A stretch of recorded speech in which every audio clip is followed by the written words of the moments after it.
Eric Mohana here with Monarch Media with Old Dominion women's tennis head coach Dominic Manilla. Dom, you had a big win on Sunday over Princeton. Just talk about that win and what it means to this program.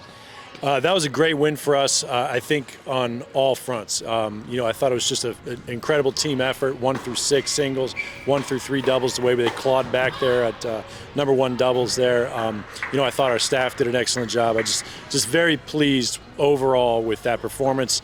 I thought that we looked more like a team that is honed in and peaking at the right moment of the season. I think that we are progressing in the right direction, and I thought Princeton was a symptom of that.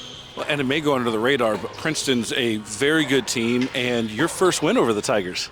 Yeah.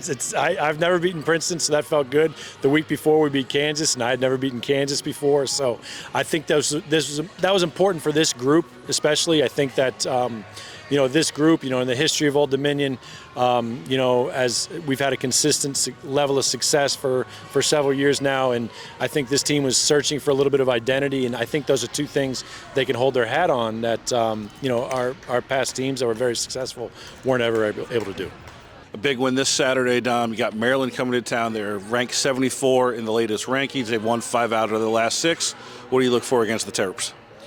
Maryland coming in is going to be tough. Maryland's always a quality team. I think they're ranked 74 right now, as you said. Rankings this time of the year are kind of hard to judge a level based on that. You have your top teams, of course, that have had consistent success. The 1 through 10, those are pretty on point. But then, up until 75 rankings, it's kind of all over the place. I thought that Princeton was much better than their ranking of 54, and I think we're going to have the same thing with Maryland. I think Maryland's a very quality team. They got good players 1 through 6, and they're very well coached. They have an experienced coaching staff at the head and the associate head coach position. So I'm looking for them to come in. We're hunted in this situation. We have the higher ranking. Everybody's going for that at-large, and we're, for them right now, their path to an at-large bid is through us. So we're expecting them to be at our best. It's at their best, We need to be at our best. It's our championship effort match, so we're hoping for a good crowd.